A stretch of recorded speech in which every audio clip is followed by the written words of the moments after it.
انسان دنیا میں آتا ہے، زندگی گزار کے جاتا ہے، مختصر سی زندگی ہے، اور یہ بھی قرآن و سنت کی روح سے ہمارے اور آپ کے سامنے ہے کہ اسی مختصر سی زندگی پر اس لامحدود زندگی کا دار و مدار ہے۔ وہ زندگی اسی سے بنے گی اور اسی سے بگڑے گی۔ الدنیا مزرعۃ الآخرہ،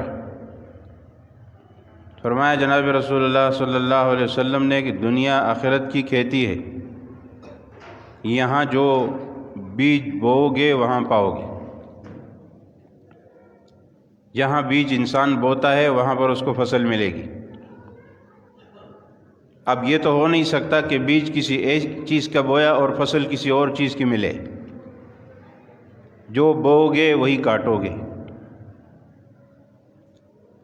تو اس لیے قرآن کریم کی روح سے اور احادیث مبارکہ کی روح سے وقت کی قدر کا جو حکم دیا گیا ہے اور اس کو قیمتی بنانے کا جو اسلام میں جو تعلیمات ہیں وہ کسی اور مذہب میں نہیں۔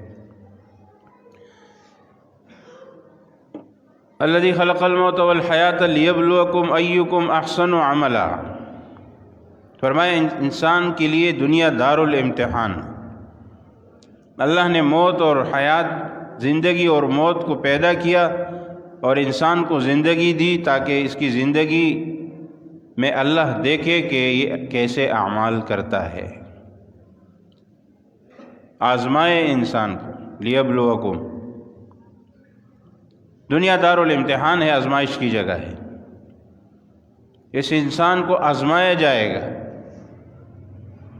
اللہ کو تو معلوم ہے کہ انسان کیا عمل کرے گا، کس طرح کے اعمال کرے گا، وہ عالم الغیب ہے، وہ انسان کی رہ رگ سے واقف ہے، وہ شہ رگ سے زیادہ قریب ہے۔ لیکن اللہ تبارک و تعالیٰ دنیا کو دکھانا چاہتا ہے، لوگوں کو دکھانا چاہتا ہے کہ لوگوں کو پتہ چلے کہ اس انسان کے اعمال کیا تھے۔ کل کو قیامت میں اس کو عذاب ہوگا تو کوئی یہ نہ کہے کہ جی اس نے دنیا میں کیا کیا تھا، اس کے اعمال سب کے سامنے ہوں گے، اور سب کے سامنے ان اعمال کو پیش کیا جائے گا اور اعمال نامہ سنایا جائے گا، اور اعمال نامے کی جو کچھ یہ دنیا میں کیا ہے یہ سب کو دکھایا جائے گا تاکہ اس پر ثبوت رہے۔ اور سورۃ یاسین کی آیات الیوم نختم علی افواہہم وتکلمنا ایدیہم وتشہد ارجلہم بما کانوا یکسبون، زبانوں پر مہر لگا دی جائے گی، انسان کے اعضاء بول پڑیں گے، ہاتھ بولیں گے ہم سے یہ غلط کام کیے، پاؤں بولیں گے ہم سے غلط جگہوں تک چلا، کان بولیں گے مجھ سے غلط باتیں، گانے باجے، جو ناجائز چیزیں، غیبتیں، چغلیاں سنتا رہا۔ اور اسی طرح ہر اعضاء انسان کے دماغ ہے، دل و دماغ، جو کچھ جہاں اس نے غلط استعمال کیا وہ سارے اعضاء بول پڑیں گے، اس لیے کہ اللہ تبارک و تعالیٰ نے انسان کی زبان کو گویائی دی ہے کہ انسان اسی زبان سے بات کرتا ہے۔ یہ بھی تو گوشت کا ٹکڑا ہے، تو اگر یہ زبان گوشت کا ٹکڑا ہو کر بات اس سے نکل سکتی ہے تو یہ ہاتھ گوشت کا ٹکڑا ہے، اس سے بات کیوں نہیں نکل سکتی؟ پاؤں گوشت کا ٹکڑا ہے اسی انسان کا، اس سے باتیں کیوں نہیں نکل سکتی؟ اللہ اس پر قادر ہے۔ یہ گویائی اس لیے عطا کی جائے گی تاکہ اس کے اوپر حجت تمام ہو جائے، کل کو یہ نہ کہہ سکے کہ جی میں نے تو کوئی ایسا عمل نہیں کیا۔ تو یہ وقت کی قیمتی بنانے کے لیے قرآن کریم نے انسان کو اس کی مختصر سی زندگی کا حوالہ دیا ہے کہ یہ جو اس کی مختصر زندگی ہے کہ دنیا میں آتا ہے، اس کے کان میں اذان دی جاتی ہے، دائیں کان میں، اور بائیں کان میں اقامت پڑھی جاتی ہے۔ کیا مطلب ہوتا ہے اس کا؟ کہ اذان اور اقامت ہو گئی ہے، جماعت کا وقت ہونا چاہتا ہے اور ہونے کا وقت قریب ہے، چنانچہ جب انسان مر جاتا ہے تو جماعت جنازہ پڑھی جاتی ہے۔ اب اس سے اندازہ لگائیں کہ اذان اور جماعت کے بیچ میں تو پھر بھی وقت ہوتا ہے، لیکن اقامت اور نماز کے بیچ میں کتنا وقت ہوتا ہے؟ کہ اقامت کے بعد تو کوئی اور کام ہے ہی نہیں، تو انسان کو یہ بتایا جاتا ہے کہ اذان آپ کے کان میں بھی پڑی گئی، اقامت بھی آپ کے دوسرے کان میں پڑی گئی، اب جماعت کھڑے ہونے کی دیر ہے، جماعت بھی کھڑی ہو چکی ہے، بس کسی بھی وقت ہو اللہ اکبر تکبیر پڑی جائے گی۔ اور ایسا ہی ہوتا ہے۔ سامان 100 برس کا ہے، پل کی خبر نہیں۔ 100 برس کے انسان ارادے بناتا رہتا ہے، لیکن اس کو 1 سیکنڈ کا بھروسہ نہیں ہے کہ میں زندہ رہوں گا، اور یہ بناتا رہتا ہے، یہ مختلف منصوبے بناتا رہتا ہے کہ میں یہ کروں گا، میں وہ کروں گا۔ حدیث میں آتا ہے، رسول اللہ صلی اللہ علیہ وسلم نے ارشاد فرمایا کہ انسان اپنے لیے مختلف منصوبے بناتا ہے، اور اس کی جو یہ منصوبوں کی لائن ہے، آپ علیہ الصلوۃ والسلام نے اس کی لکیریں بنائی کہ یہ مختلف اس کے ارادے ہیں، مختلف اس کے منصوبے ہیں، یہ لمبی لائن ہے، لیکن بیچ میں سے اس کو موت نے کاٹ دیا ہے۔ اس کو یہ معلوم نہیں ہے کہ کسی بھی موقع پر بیچ میں موت آ جائے گی، بہت سی باتیں رہ جائیں گی۔ فانی دنیا اسی کو کہتے ہیں، اور اعتبار نہیں ہے اس کا۔ تو لہٰذا جتنا وقت انسان کو ملا ہے اس کو قیمتی بنانا ہے۔ قرآن و سنت میں اس کی تلقین بار بار کیوں کی گئی ہے کہ زندگی دوبارہ نہیں ملنے والی، جوانی دوبارہ نہیں ملنے والی، طاقت، صحت، مال و دولت کبھی انسان کے پاس ہے تو کبھی نہیں ہے۔ اس لیے اغتنم خمسا قبل خمس فرمایا حدیث میں، 5 چیزوں کو 5 چیزوں سے پہلے غنیمت سمجھو۔ اس میں 5 چیزوں میں سے کیا چیزیں ہیں؟ اس میں فرمایا کہ جوانی ہے بڑھاپے سے پہلے، بڑھاپے سے پہلے انسان اپنی جوانی کو غنیمت سمجھے۔ شباب کا قبل حرم کا، جوانی پھر نہیں آتی، لہٰذا جس کی جوانی ہے، طاقت ہے، قوت ہے، اس کو غنیمت سمجھ کر اس کو اللہ کی عبادت میں لگائے۔ بعد میں افسوس کرے گا، بعد میں بہت کچھ کرنا چاہے گا، نہیں کر سکے گا، بعد میں افسوس یہ کرے گا کہ کاش میں نے کیوں نہیں کیا، پھر کرے گا بھی تو اس طرح نہیں کر سکے گا جس طرح جوانی میں کر سکتا تھا۔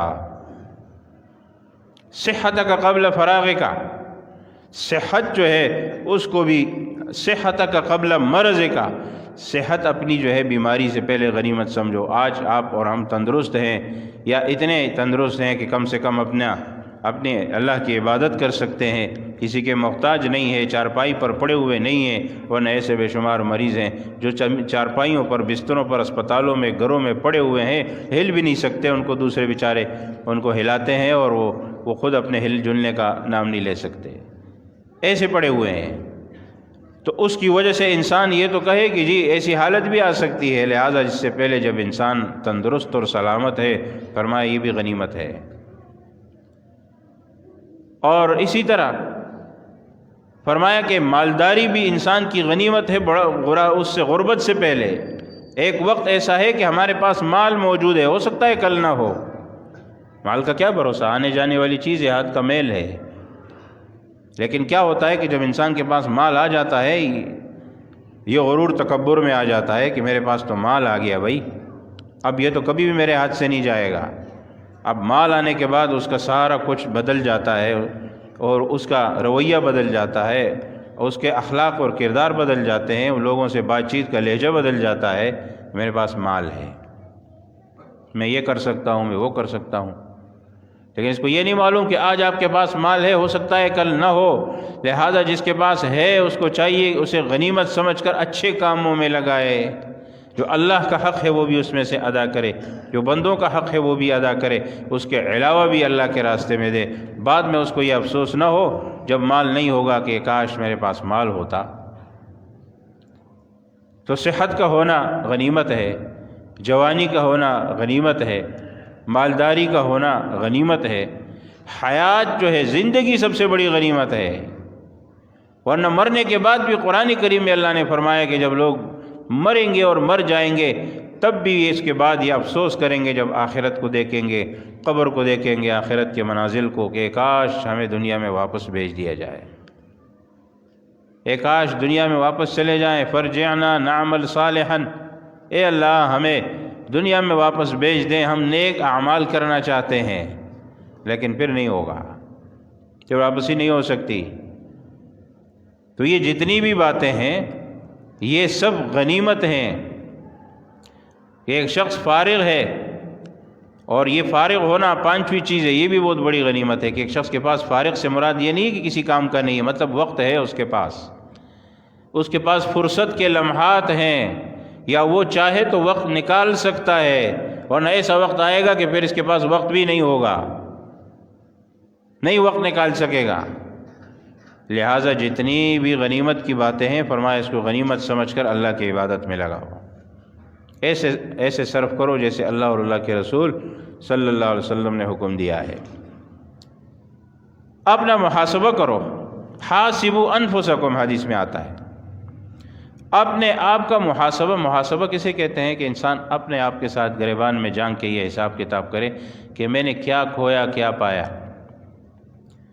سال گزر رہا ہے، سال کے آخری ایام ہے، کیا کھویا کیا پایا پورے سال میں نے کیا کیا، کون سے اچھے کام کیے، کون سے ایسے کام تھے جس کے بارے میں نے پچھلے سال ارادہ کیا تھا کہ میں اس سال کروں گا، 2023 میں کروں گا، 2023 تو ختم ہو رہا ہے، کیا کیا میں نے، کون سے ایسے کام تھے جن سے میں نے اپنے آپ کو منع کرنا تھا لیکن میں نہیں منع کر سکا، میں پھر بھی کر رہا ہوں، میں کب اس سے پیچھے ہٹوں گا، کیا مجھے کرنا تھا، کیا مجھے کرنا نہیں تھا، اور میں کس ترتیب کے مطابق چلا۔ پورا سال گزر جاتا ہے، اس میں انسان اپنا محاسبہ تو کرے۔ حدیث میں تو یہ آتا ہے کہ انسان روز اپنا محاسبہ کرے، رات کو جب بستر پہ جائے تو وہ یہ کہے کہ میں نے دن بھر کیا کیا، اچھا کیا برا کیا، اچھا کیا تو بہت اچھی بات ہے، اگلے دن کے لیے اور بڑھاؤ اور اضافہ رکھو، کچھ غلطی ہوئی برائی ہوئی بندوں کے حقوق میں اگلے دن معافی مانگو، اور اگر اچھا ہوا تو بہت ہی اچھی بات ہے، اس کے بعد اس چیز سے اپنے آپ کو بچاؤ جو غلط کام ہے۔ ایک دن سے دوسرے دن میں آپ بہتری محسوس کریں گے، لیکن اگر وہی کا وہی انسان رہتا ہے، وہی دنیا کی لذتیں خواہشیں اور وہی کی وہی باتیں اس میں انسان مگن رہے تو یہ سال گزرتے جائیں گے اور اس طرح ایک دن موت آ جائے گی اور انسان اسی حالت میں اس دنیا سے چلا جائے گا، بعد میں افسوس کرتا رہے گا لیکن کچھ ہاتھ نہیں آئے۔ تو حاسبوا انفسکم، فرمایا اپنا حساب کرو، اپنے آپ کے ساتھ حساب کرو، قبل ان تحاسبوا، اس سے پہلے کہ تمہارے ساتھ حساب پر آ جائے اللہ تعالیٰ۔ اگر اپنے آپ کے ساتھ دنیا میں حساب کرو گے اور پھر اس حساب سے اپنی اصلاح کرو گے تو قیامت کے دن اللہ کے سامنے اور قبر میں بھی حساب کتاب آسان ہو جائے گا۔ لیکن اگر اللہ کے حساب سے پہلے تم نے اپنا حساب خود نہیں کیا نا تو پھر اس حساب کتاب میں فیل ہو جاؤ گے۔ قرآن کریم میں جو آتا ہے نیک لوگوں کے لیے فحاسب حساب یسیرا کا تذکرہ آتا، اور حدیث میں بھی یہ آتا ہے کہ یہ دعا کیا کرو کہ اللہ ہمارے ساتھ حساب یسیر آسانی والا معاملہ فرما۔ تو حضرت عائشہ رضی اللہ تعالیٰ عنہ اس سلسلے میں روایت کرتی تھی، فرمایا آپ علیہ الصلوۃ والسلام سے کہ جس کے ساتھ حساب کتاب ہوا من نوقش فقد ہلکا، جس کے ساتھ حساب کتاب ہوا وہ ہلاک ہو گیا۔ یہ دعا مانگو کہ اللہ ہمیں بغیر حساب کتاب کے جنت میں داخل فرما، اس لیے کہ حساب آسان ہو یا مشکل ہو حساب ہے۔ اور اللہ کے سامنے کھڑے ہو جاؤ گے قیامت کے دن، اور صرف اللہ کے سامنے نہیں ساری مخلوقات بھی موجود ہیں، اور وہاں تمہارے ساتھ حساب کتاب شروع ہو جائے گا نا، تو آسان سے آسان حساب کتاب کیوں نہ ہو، وہاں حساب دینا کوئی آسان کام نہیں ہے۔ کیا حساب دیں گے ہم؟ کس چیز کا حساب دیں گے؟ زندگی کا حساب کیا دیں گے؟ مال و دولت کا کیا دیں گے؟ جتنی نعمتیں ہمارے اوپر اللہ کی، کس نعمت کا حساب دیں گے؟ ہم تو گن بھی نہیں سکتے ان کو، اور وہاں ہمارے سامنے ایک نعمت آ جائے اور ان کی لسٹ آ جائے تو ساری چیزیں حساب کیسے دیں گے؟ آسان والا بھی حساب نہیں دے سکتا، مشکل کو تو چھوڑو، آسان والا بھی نہیں دے سکتا۔ فرمایا حساب کتاب سے اپنے آپ کو بچا کے رکھو، اس چکر میں نہ پڑو۔ قرآن کریم میں جو اللہ نے حساب یسیر فرمایا ہے نا، تو آسان حساب کا مطلب یہی ہے کہ جو شخص حساب کتاب سے بچ گیا سمجھ لو اس کا آسان حساب ہو گیا، لیکن جو حساب میں آ گیا تو آ گیا، اب اس کے لیے معاملہ ذرا خطرناک ہے۔ کسی طرف کا فیصلہ بھی ہو سکتا ہے، اعمال میں کمی بیشی ہو سکتی ہے، یہ سمجھتا رہا کہ میرے نیک اعمال ہے، ہو سکتا ہے کہ اس کے نیک اعمال قبول نہ ہوئے اللہ کے ہاں، ہو سکتا ہے کہ اخلاص کی کمی کی وجہ سے وہ نیک اعمال الٹا اس کے گلے پڑے ہو، قیامت کے دن یہ اپنے نیک اعمال کو سمجھ کر اللہ کے سامنے جائے، وہ الٹا اس کے گلے پڑ جائیں، پھر کیا ہوگا؟ اس لیے فرمایا حساب کتاب ضروری ہے اپنے آپ کے ساتھ۔ اور جو قرآن کریم میں اللہ نے فرمایا نا وَلَمْ نُعَمِّرْكُم مَّا يَتَذَكَّرُ فِيهِ مَن تَذَكَّرَ وَجَاءَكُمُ النَّذِيرُ، کہ اللہ فرماتے ہیں ہم نے کیا تمہیں عمر نہیں دی تھی دنیا میں؟ قیامت کے دن جب یہ بات چیت چلے گی نا، وہ قرآن کریم میں تفصیل سے ہے کہ قیامت کے دن جب یہ بات چیت ہوگی کہ جی حساب کتاب ہوگا، اور پھر لوگ کہیں گے کہ جی ہم تو کرنے والے تھے، یہ ہوگا وہ ہوتا ہے، وہاں لوگ بہانے بنانے کی شروع میں کوشش کریں گے۔ قرآن کریم میں اللہ فرماتے ہیں کہ یہ جھوٹ بولنے کی کوشش کریں گے، لیکن وَلَا يَكْتُمُونَ اللَّهَ حَدِيثًا، اللہ سے جھوٹ بول نہیں سکیں گے، اللہ سے کوئی بات چھپا نہیں سکیں گے۔ کوشش کریں گے لیکن کامیابی نہیں ملے گی کہ اللہ سے کوئی چیز کیسے چھپا سکتے ہیں، وہاں جھوٹ کیسے بول سکتے ہیں۔ تو وہاں یہ لوگ جب یہ کہیں گے کہ جی آپ کے پاس ان سے سوال ہوگا کیا تمہارے پاس پیغمبر نہیں آیا، کیا تمہارے پاس اللہ کا پیغام لے کر کوئی نہیں آیا، کیا یہ ساری باتیں نہیں ہوئی دنیا میں؟ تو یہ وہاں شروع میں کچھ ٹال مٹول سے کام لیں گے، لیکن بعد میں مان بھی لیں گے۔ وہاں اللہ تبارک و تعالیٰ یہ بھی فرمائیں گے کہ میں نے کیا تمہیں عمر نہیں دی تھی دنیا میں، اور اتنی عمر نہیں دی تھی جس میں تم نصیحت حاصل کر سکتے۔ وَجَاءَكُمُ النَّذِيرُ، اور اللہ فرماتے ہیں میں نے تمہارے پاس اپنی طرف سے ڈرانے والا بھی بھیجا۔ نذیر کون مراد ہے اس سے؟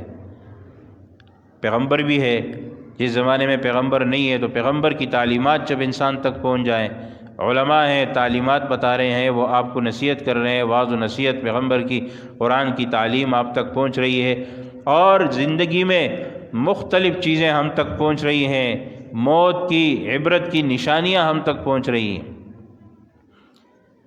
موت، ملک الموت سے کہتے ہیں، کسی نے پوچھا، ایک سوالیہ وہ بناتے ہیں نا واقعہ، پہلے تو یہ باتیں ہوتی تھی کہ آپ تو ایسے ہی آ جاتے ہیں دنیا میں، جب کوئی بھی کسی کے پاس آتا ہے، کوئی نوٹس آتا ہے، کوئی حکومت کی طرف سے آرڈر آتا ہے، کوئی عدالت کی طرف سے آتا ہے، تو کوئی نوٹس تو آتا ہے نا، تو آپ تو ایسے ہی آ کے اٹھا کے لے جاتے ہیں انسان کو۔ اس نے کہا بھئی میں تو ساری زندگی نوٹس بھیجتا رہتا ہوں، اللہ کی طرف سے جو نوٹس انسان کے پاس بہت آتے ہیں، لیکن انسان عبرت نہیں لیتا۔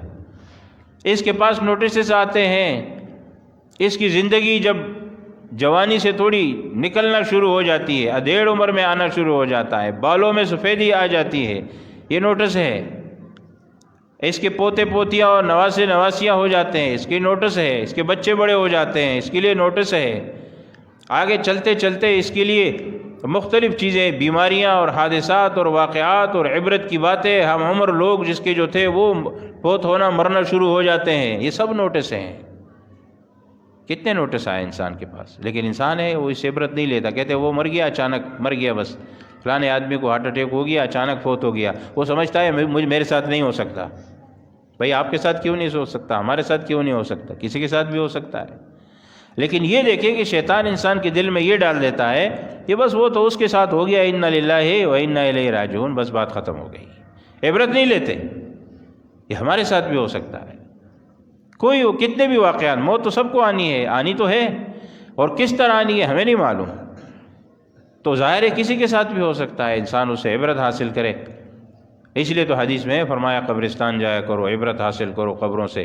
قبروں سے لوگ مدد مانگنے نہیں جایا کرتے، یہ طریقہ نہیں ہوتا عبرت حاصل کرنے کی۔ یہ دیکھو دنیا میں کیا کیا تھے، کیسے کیسے لوگ تھے، اپنے آپ کو کیا کہتے تھے، وہ قبر کے اوپر لکھا ہوا تھا میں اہم تھا، یہ میرا وہم تھا۔ کہتے ہیں نا میں اہم تھا، ہر آدمی کہتا ہے میں ہوں سب کچھ ہے، میں ہوں تو یہ سارا کچھ چل رہا ہے، میں نہیں ہوں گا تو پتہ نہیں کیا ہو جائے گا، میرے گھر کا کیا ہوگا، اور یہ میرا جو نظام جو کچھ میں چلاتا رہتا ہوں، جو کچھ کام کاروبار تجارت نوکری ملازمت، اس سب کا کیا ہوگا۔ حالانکہ اس دنیا سے چلا جاتا ہے وہ سب کچھ چلتا رہتا ہے، کچھ بھی نہیں ہوتا، کوئی فرق نہیں پڑنے والا، ہوگا چند دن اس کے بعد سب سیٹ ہو جائے گا۔ یہ انسان کے ذہن میں ایک وسوسہ ہے کہ شیطان نے اس کو کچھ بنایا ہوا ہے، وہ کہتا ہے کہ میں ہوں گا تو یہ سب کچھ چلے گا، میں نہیں ہوں گا تو کچھ بھی نہیں ہوگا۔ حالانکہ ایسا نہیں ہے، ہم سے بڑے بڑے طاقتور اس دنیا میں تھے اور وہ چلے گئے، کوئی فرق نہیں پڑا، ہم بھی چلے جائیں گے، کوئی فرق نہیں پڑے گا۔ لیکن انسان یہ تو سوچے کہ بھائی مجھے جو کچھ کرنا ہے، جو وقت جو مجھے ملا ہے اس میں کیا کر سکتا ہوں۔ تو قرآن کریم میں جو اللہ نے فرمایا نا وجاءکم النذیر، یہ ڈرانے والا، یہ عبرت کی باتیں، یہ نصیحت کی چیزیں تمہارے پاس بہت آئی ہیں، پھر عبرت حاصل کرنے کی دیر ہے۔ قد افلح من زکاہا، کامیاب ہے وہ شخص جس نے اپنے آپ کو، اپنے نفس کو پاک صاف کر لیا۔ فقد خاب من دساہا، اور جس نے اپنے نفس کی پاکی اور نہیں کی اور خواہشات کے پیچھے چلتا رہا تو اس نے خسارہ حاصل کر لیا، خسارے میں پڑ گئی۔ تو بہرحال عرض کرنے کا مقصد یہ ہے، دو دن بعد سال ختم ہو جائے گا، سال کی آخری رات ہوتی ہے، لوگوں کو نیو ایئر نائٹ منانے کا شوق ہے، نیا سال شروع ہو رہا ہے جی، نئے سال منانے کا شوق ہے۔ کہاں سے آیا؟ یہ بھی وہی بے دینوں سے آیا، یہود و نصارہ سے آیا، یہ شروع انہوں نے کیا۔ ہم لوگ تو غلام ہیں نا، ہم تو غلام ہیں، ہم تو جو وہ کریں گے وہ ہم کریں گے۔ یہ نہیں کہتے کہ جس طرح وہ محنت کرتے ہیں، جس طرح وہ اپنے کام کے ساتھ خلوص رکھتے ہیں، جس طرح وہ اپنے کام سے ایمانداری، ہم ان کو ایمان تو نہیں کہہ سکتے، لیکن وہ اپنے کام سے مخلص رہتے ہیں، اپنے ملک سے مخلص رہتے ہیں، یہ سب کچھ کرتے ہیں، ہم کیوں نہ کریں وہ باتیں؟ شریعت کا حکم تو یہ ہے ہمارے لیے نا، لیکن اس پہ عمل وہ کر رہے ہیں، وہ چیزیں ہم نہیں کریں گے۔ کیا کریں گے؟ بے حیائی، فحاشی، عریانی، آزادی، اور یہ رقص و سرود اور مستی، اور کس نام سے ہم مستی کریں گے؟ نیو ایئر نائٹ کس شوق سے، کس خوشی سے منائیں گے؟ مسلمانوں کا حال دیکھا ہے؟ کیا مسلمان کو نہیں معلوم کہ اس وقت مسلمانوں کا کیا حال ہے پوری دنیا میں؟ غزہ اور فلسطین اپنی جگہ ہے، اور اس کے علاوہ دوسری ممالک میں جہاں جہاں مسلمان بیچارے کمزور مجموعی طور پر ہیں، کیا حالت ہے؟ اور یہ قریبی وقت میں کیا ہوا ہے ان کے ساتھ؟ تو اس حال میں کوئی مسلمان کی غیرت یہ تقاضا کرے گی کہ وہ خوشی منائے؟ کس چیز کی خوشی منا رہا ہے؟ یہ خوشی منا رہا ہے کہ یہ سال ہمارے ساتھ کیسا گزرا، یہ سال پورا دیکھے کتنے کتنے واقعات ہوئے مسلمانوں پر، یہ سال کیسا گزرا۔ اگر اس کی غیرت کا تقاضا یہ ہو رہا ہے کہ مسلمان واقعی کوئی طاقت میں ہے، مسلمان غلبہ میں ہے اور مسلمانوں کو بہت کچھ ملا ہے، تو پھر خوشی منائے، لیکن اس خوشی کا بھی ایک طریقہ ہوتا ہے شرعاً۔ یہ نہیں ہوتا جس طرح کی خوشی منائی جاتی ہے کہ رقص و سرود ہو، ڈانس، گانے، باجے، شراب، شباب، کباب کی محفلیں، یہ چیزیں نہیں، یہ کون سا خوشی کا طریقہ ہے؟ آپ دیکھیں گے اس رات سمندر کے کنارے وہاں وہ پابندی لگا دیتے ہیں، اور یہاں سے یہ لوگ منچلے نکل کے موٹر سائیکلوں پہ، اور رات کو فائرنگ ہوائی اور خوشی منائی جا رہی ہے۔ جی کیا ہو گیا بھائی؟ نیا سال آ گیا۔ تو یہ سال کو یہ کوئی نئی بات ہے؟ تو ہر سال آتا ہے۔ یہ نہیں کہتے کہ نیا سال آیا نہیں ہے، ایک سال آپ کی اور ہماری زندگی سے چلا گیا، ایک اینٹ اور گر گئی دیوار حیات سے، یعنی ہماری جو زندگی کی دیوار ہے اس میں سے ایک اینٹ اور گر گئی۔ یہ اینٹیں گرتی رہیں گی حتیٰ کہ ہماری زندگی ختم ہو جائے گی۔ تو سال گرہ کا مطلب ہی یہی ہوتا ہے کہ سال گرہ کا مطلب تو ہم سال گرہ سمجھتے ہیں، لیکن یہ اصل میں سال گرہ، سال تو گر گیا، سال ایک اور گر گیا ہماری زندگی سے، اور اس طرف کوئی نہیں توجہ کرتا۔ وہ کہتا ہے کہ میرا سال بڑھ گیا، بھائی آپ کا سال بڑا نہیں ہے، آپ کا سال کم ہو گیا، آپ تو موت کے قریب ہو گئے، موت قریب آ رہی ہے۔ تو یہ تو عبرت کی بات ہے، یہ خوشی کی بات نہیں ہے، یہ عبرت کی بات ہے کہ جو سال کم ہو گیا اس میں ہم نے کیا کیا اور آئندہ آنے کے لیے ہم کیا کرنے والے ہیں۔ تو اس لیے تقاضا یہ ہے ان دنوں کا تزکیہ نفس، اپنے نفس کو پاکیزہ بنانا، اس پر محنت کرنا، نیک اعمال کے لیے اس کو تیار کرنا، اور برے اعمال سے اپنے آپ کو بچانا۔ گزشتہ سال میں کیسے کیا؟ اگر کیا تو اچھی بات ہے، اگر کمی کوتاہی رہ گئی تو آئندہ اس کو پورا کرنا ہے، یہ مقصد ہونا چاہیے۔ نمبر 2 یہ ہے کہ جو میں نے وقت کے متعلق عرض کیا کہ وقت کی قدر، کہ قرآن و سنت تو سارا اسی سے بھرا ہوا ہے کہ وقت کی قدر کی جائے، زندگی کی قدر کی جائے، یہ بار بار ملنے والی چیز نہیں ہے۔ لہذا یہ سال چلا گیا، یہ سال ہماری زندگی میں کبھی بھی نہیں آئے گا، پھر جو کیا وہ کیا، جو نہیں کیا وہ نہیں کیا، اب اس کا کچھ نہیں ہو سکتا۔ ہاں آئندہ آپ جو اصلاح کریں گے ہم وہ ہو جائے گا، باقی جو گیا وہ گیا۔ تو آئندہ پھر کسی چیز پر ہمیں افسوس نہ ہو، اس کا طریقہ یہ ہے کہ پھر ہم شروع سے سامنے رکھیں کہ بھئی اس سال کا ہمارا پروگرام، نظام الاوقات کیا ہوگا، ہم اگلا سال کس ترتیب سے گزاریں گے، ہمیں کیا کرنا ہے، وہ کون سی باتیں جو پہلے ہم نہیں کر سکے اور آئندہ ہم اس کو پورا کریں گے۔ اللہ کے حقوق میں کمی ہوئی، بندوں کے حقوق میں کوتاہی ہوئی، کیے ہوئے پہ استغفار کریں، اللہ سے معافی مانگیں، اور آئندہ کے لیے عزم اور ارادہ کہ بھئی یہ سارے کام ہم ابھی کریں گے اور یہ کمی کوتاہی نہیں کریں گے۔ اور اسی طرح یہ سب چیزیں جو ہے آخرت کی تیاری، یہ چونکہ میں نے عرض کیا نا کہ یہ موت کی طرف اشارہ ہے، زندگی کے ختم ہونے کی طرف اشارہ ہے، لہذا اس کا مقصد یہ ہوا کہ ہم آخرت کی، قبر کی، اس کی تیاری کی طرف جو اشارہ اس میں سے مل رہا ہے کہ سال کم ہو رہا ہے تو اس کی فکر کریں، اور اس عبرت کی بنیاد پر ہم یہ دیکھیں کہ ہم نے کتنے اعمال اچھے کیے، کتنے ہم برے کر رہے ہیں، اور کس قدر ہم نے یہ سال اچھا گزارا اور کس قدر برا گزارا، اپنا محاسبہ کر لیں، اس کے بعد پھر ہم آگے چلیں۔ کوئی نیو ایئر منانے کی ضرورت نہیں ہے، اسلام میں سرے سے یہ چیزوں کے تصور ہی نہیں ہے، دن منانا سرے سے اسلام میں ہے ہی نہیں۔ لیکن اب ہم نے کیا کر دیا کہ ان لوگوں کو دیکھا دیکھی ہم بھی اس مستی میں آ گئے کہ کوئی باپ کا دن منا رہا ہے، کوئی ماں کا دن منا رہا ہے، کوئی مزدوروں کا دن منا رہا ہے، اور کبھی جو ہے وہ ویلنٹائن ڈے محبت کا دن منایا جا رہا ہے۔ یہ کسی بھی چیز اسلام میں اس چیز کی اہمیت ہی نہیں ہے سرے سے۔ نیا سال صحابہ کرام رسول اللہ صلی اللہ علیہ وسلم نے کبھی یہ نئے ہجری کے سال شروع ہوئے، نئے مہینے، ہاں مہینہ جب نیا شروع ہوتا تو آپ علیہ السلام نے دعا سکھائی تھی، اللہم احل علینا بالیمن والایمان، جو دعا پڑھتے ہیں ہم چاند دیکھنے کی، ہر مہینے کے شروع میں چاند دیکھتے تو یہ دعا پڑھیں کہ اللہ یہ مہینہ اچھا گزار دے، اے اللہ یہ مہینہ سلامتی کے ساتھ گزار دے۔ یہ ہوتا ہے، یہ تھوڑی ہے کہ سال کے شروع میں وہ شراب و کباب سے ابتدا کر لی۔ تو اگر سال کی ابتدا ہم نے اس طرح کی تو آپ سمجھیں کہ پھر سال کیسا رہے گا، وہ تو ہم نے خود کر لیا نا۔ پھر ہم کیوں گلہ کرتے ہیں کہ ہمارا سال اچھا نہیں جاتا، ہمارے دن اچھے نہیں جاتے، ہمارا کاروبار اچھا نہیں جاتا، ہمارے آپس میں گھر میں اتفاق نہیں ہے، مسلمانوں کے آپس میں الفت محبت نہیں ہے، وہ ہم کیوں گلہ کریں؟ ہم نے سال کی ابتدائی ایسی کی ہے، سال کو ختم ہی ایسے کیا ہے، تو پھر یہی کچھ ہوگا۔ اس لیے اپنی اصلاح کے لیے سب سے ضروری بات یہ ہے، یہ تقاضا ہے سال کے ختم ہونے کا کہ گزشتہ پر اپنا محاسبہ کریں، اصلاح کریں، آئندہ کے لیے پکا عزم اور ارادہ کریں کہ جو کوتاہی رہ گئی ہے اس میں ہم اپنی اس کی اصلاح کریں گے، اور آئندہ کے لیے صحیح طور پر دین پر چلیں گے، اور سنتوں پر آپ علیہ الصلوۃ والسلام کی عمل کریں گے۔ اللہ تبارک و تعالیٰ پورے دین پر صحیح عمل کی توفیق نصیب فرمائے۔